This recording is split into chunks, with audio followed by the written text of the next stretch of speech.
I can hear her saying, Mom, it wasn't supposed to be like that. I'm sorry. It's not, I didn't mean to do it, you know? And I think she would be very happy and proud of me for doing this for her because her voice hasn't been heard. Nobody's even cared about her story.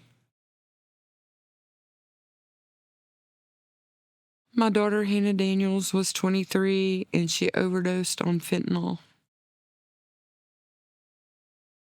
She was a kid that loved to be outside, riding her bikes, climbing trees, torturing the neighborhood kids. She loved to be at the river. She loved to swim. She was just very outgoing, loved to be outside until she got to be a teenager and then, wanted to be inside all the time. She had two older brothers. One's 29 and one's 27. My middle son was in Germany for 5 years, so she didn't get to see a lot of him. But when he did come down, they were close. Her and her older brother was really close. If there was any problems, I'd be like, I'm calling Jake. He's coming to get you. No, don't call him. Don't call him. Yeah, he was the big brother that she didn't play with. Me and her dad split up when she was 15, so she felt like she had more leverage or more freedom because dad wasn't there and it was just me and her. She probably did a little bit, but it was nothing. She had curfew. She knew, she was respectful. She knew what she was supposed to do and what she wasn't supposed to do. Once she got to high school, it was more, she just didn't care no more because me and her dad had split up in her going into her sophomore year. So when she found out that when she turned 17 that she could quit school, she did quit. She wouldn't go. I would go to work and she would skip school. And I was like, I'm not going to jail for your truancy. So I went and signed her out. And she did do courses to get her GED. She never finished it. I was pushing her towards the last to let's go to college, go to get your GED. My son told her, hey, you go get your GED. I'll pay for it. We'll do whatever we got to get you straight, get you a career, because she wanted to be a hair beautician. She wanted to do hair. So, he was going to help her do all that. Me and my best friend, we've been friends for almost 30 years. And her daughter and Hannah, they grew up together. They were like this their whole life. And they call each other sisters to this day. That's her sister. But they would go and party, go to the clubs, and they had VIP. It was more drinking. It was nothing heavy or anything like that. It was just more drinking and partying and seeing what they could get into, dancing. They loved to dance and stuff like that. She had got with this guy when she turned 18, and he was evil. He was just, I couldn't stand the sight of him. But he introduced Hannah to like drugs, to Percocets and meth. She tried it. She didn't like it. She didn't really mess with it. But in their period, he was very abusive. And it just turned Hannah, I guess maybe turned her to the other side. She didn't care. She was depressed. She didn't think she had anyone. And I told her, I was like, you got to get away from him. Come home. No matter what. I've always told my kids, I'd rather you come home and be safe than be in a body bag. And I even let him move in with us so I could try to have a little bit of control, to make sure she was all right. And some things had happened, and he had finally went to prison. And she was good for a little while. And she figured out she was old enough. She wanted to spread her wings, get her own place. So she got her own place. She was living on her own for about a year or so. And I was going to work one morning, and it was about midnight.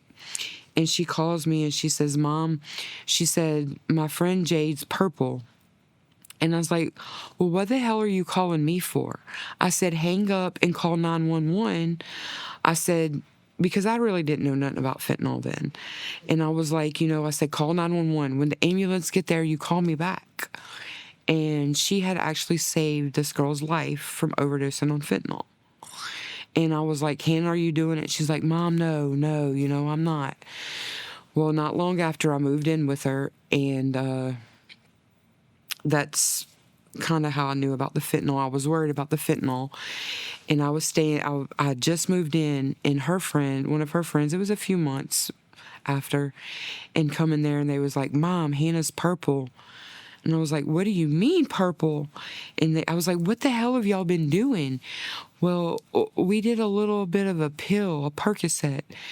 And I was like, that ain't no damn Percocet. So I drug her from the bedroom and put her on her side and started doing CPR.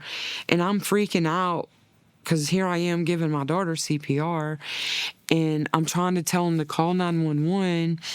And the one time your phone does not call 911, you need it to. So finally, we got the 911, and they came. She went to the hospital. She was good. She came home, and she was clean for a year. It was a year, 1 day, and 1 year, 1 month, and 1 day. And her friend Morgan, they've been friends for about 5 or 6 years. She's helped her with her kids. She's got 4 kids. She's a single mom. And Morgan had just got out of rehab, and she came over to get Hannah. And Hannah's like, Mom, I'm going to go to Morgan's and help her with the kids and stay clean. Well, she left Wednesday. She came to my house Thursday. She was so angry. She was just not herself. I could tell something was wrong. And she was just so angry, and she came in and just started slamming my doors and just showing her butt. And I was like, Hannah, what's wrong? And she left, and I texted her, and I was like, I love you. And I was like, be safe, because they were driving to New Orleans. I said, no matter what, I love you, be safe. And she didn't come home that weekend, and she called me the night before she died, and she said, Mom, is there anybody in my room sleeping? And I said, no. And she said, I'll be home in the morning. She never came home. I was like, I love you, and I'll see you in the morning. I never got to see her again. Just on the gurney in the hospital bed. That's the last I seen her. That was the morning I got to see her. I went to bed, and I woke up to her friend calling me and telling me that the ambulance just picked her up, and they're bringing her to the hospital, that they had to give her CPR. And her dad gave CPR until the ambulance got there. And when the ambulance got there, they had to work on her, and they brought her to the hospital. So I got there, and I'm sitting in the emergency room. I just thought it was going to be like the first time, I'm going to go get my baby. It's just, she just messed up. I'm putting her in rehab. I'm so mad at her at this point. Like, I'm cussing her, and like, what the hell is wrong with you? And I get there, and nobody would tell me anything. And I called my son. I didn't want to freak my family or nobody out, so I called my son, because me and him's really close, and I told him what was going on. So he got up there, and I kept hearing code blue 7 ER. Code blue 7 ER, like 7 times. And I'm like, that's Hannah, y'all. And they was like, no, it's not, Mom. It's all right. It's just, I was like, I'm telling you, it's Hannah. Well, nobody still wouldn't tell us anything. So the nurse had brought me her driver's license out, and I was like, why are you giving them to me? Give them to her. You know what I'm saying? I don't want her stuff, because I'm still pissed off that she's in there thinking she's coming home. And they gave me everything, and I went and got her dad, and by the time we got back, the doctor called us in the room, and he said that she went into cardiac arrest 7 times, but there was nothing they could do, and they wouldn't let me see her until we made a decision. And they said she was brain dead. And her dad looked at me and my son looked at me and they said, Mom, don't let her suffer. So I told him to take her off. There was no police officers at the hospital. I've never talked to a police officer since the day she died. They made it like she was just this junkie, you know? She slipped up. She knew better. She slipped up. She thought she was getting a Percocet. That little piece killed her.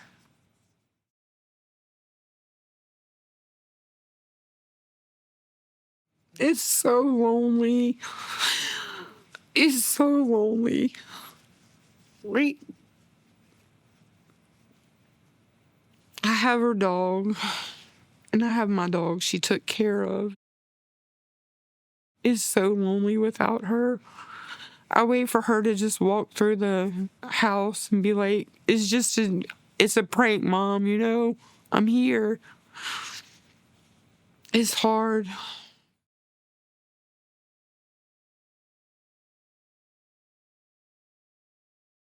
There's a retreat, and it's for grieving and families like that. And I'm going to that in October just to clear my mind. And it's a whole weekend. I'm going to bring my sister, and we're just going to have so much fun. It's going to be great. It's little old church ladies. They love on us, and they rub our feet, and they tell us bedtime stories. And it's something that I need, you know, something I really need.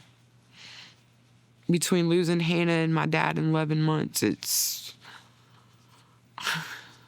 my world's just been crazy. I'm going back to work finally after a year with everything that's happened. I'm not in a bad state of mind, but I'm not in the best, if that makes sense. But I'm getting better every day.